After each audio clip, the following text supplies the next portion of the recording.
नमस्कार. अर्थार्जन किंवा इन्क्रीज माय वेल्थ कसं असायला पाहिजे याच्या रिलेटेड मी आणखीन एक विषय तुमच्यासमोर मांडतो आहे.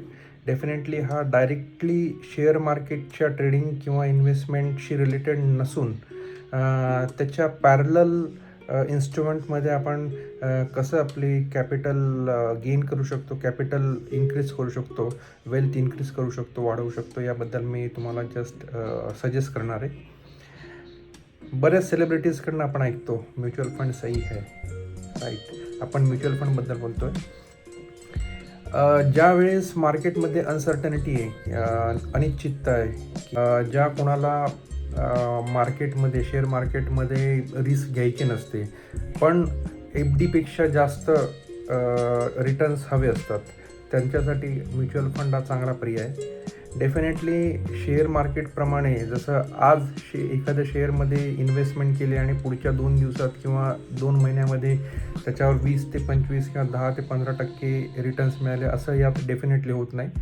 सिस्टमॅटिक इन्व्हेस्टमेंट प्लॅन किंवा लमसम इन्व्हेस्टमेंट, ह्या 2 प्रकारांमध्ये आपल्याला म्युच्युअल फंडमध्ये इन्व्हेस्टमेंट करता येतं.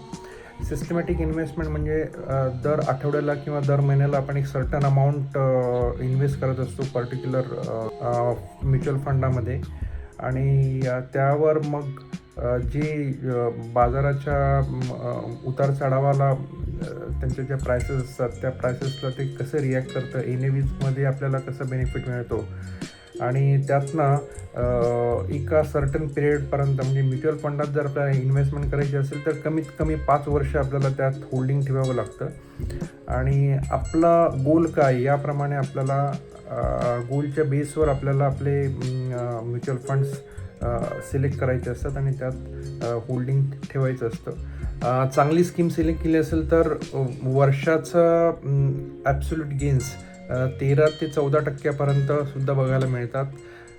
सर्टन स्कीम्स लाईक डिफेन्स, जी माझ्याकडे 2 वर्षापासून होल्डिंगमध्ये, त्यावर मला 2 वर्षामध्ये 33% रिटर्न्स मिळाले. ऑफकोर्स जे पिरियड्समध्ये मी त्यात लमसम इन्व्हेस्टमेंट केले ते होते एकतर युक्रेन रशिया वॉर आणि जे आपलं भारत आणि पाकिस्तानच्या सिंदूर ऑपरेशन्समध्ये जे मार्केट क्रॅश आले होते त्यात मी ॲक्युमुलेट केले होते. आणि या 2 वर्षामध्ये माझ्या इन्व्हेस्टमेंटवर मला 33% इन्क्रीज झालेले दिसत आहेत. तर असेच माझे जे काही होल्डिंग्ज आहेत ते मी तुमच्याबरोबर शेअर करतो आहे. त्यातले पर्सेंटेज इन्क्रीमेंट एका वर्षात काय झाले ते तुम्हाला बघायला मिळेल. त्याप्रमाणे तुम्ही डिसाईड करू शकतात. कदाचित त्याच स्कीममध्ये अजूनही जाऊ शकतात आणि एक चांगली सुरुवात तुम्हाला मिळू शकेल पुढच्या 5 वर्षांसाठी. पुढच्या स्क्रीनवर मी तुम्हाला काही स्कीम्स शेअर करतो ज्या तुम्हाला बेनिफिशियल वाटतील. तर माझी स्कीम तुम्हाला दिसेल. पहिली HSBC small cap fund, regular growth fund. Small cap फंडमध्ये मला एका वर्षात या स्कीमला 12% परफॉर्मन्स मिळालेला आहे, ग्रोथ मिळाली आहे. पुढचा आहे Nippon India mid cap fund, ज्याच्यामध्ये मला वर्षात 10% ग्रोथ मिळाली आहे. कोटक मिड कॅप ने सुद्धा 10% दिले.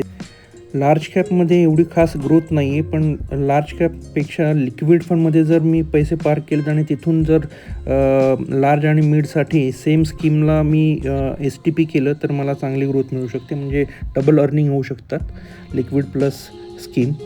त्यानंतर HDFC flexi cap is not very well performing but it is good for long term. HDFC innovative IT आणि AI रिलेटेड फंड आहे, एका वर्षात 13% ग्रोथ दिली आहे. HDFC mid cap fund 7.3% good for long term.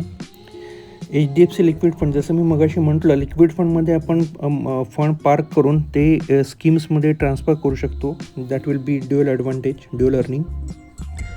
As I explain, liquid फंडमध्ये आपण fund grow करू शकतो FDपेक्षा थोडं कमी रेटने.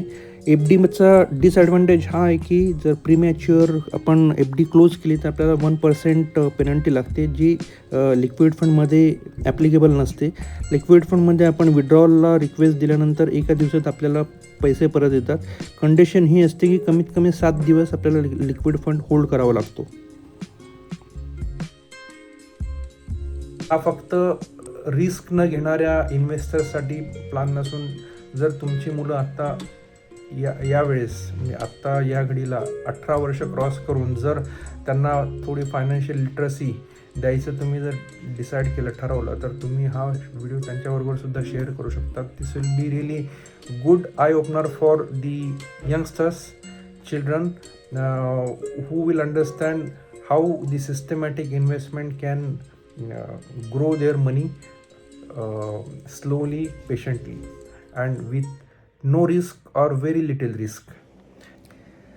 तर हा म्युच्युअल फंडचा प्रवास तुम्हाला डेफिनेटली एक चांगलं गेन देऊ शकतो. जर तुम्हाला हा व्हिडिओ आवडला असेल तर तुम्ही तुमच्या नेटवर्कमध्ये शेअर करा आणि माझ्या चॅनलला सबस्क्राईब करा. थँक्यू.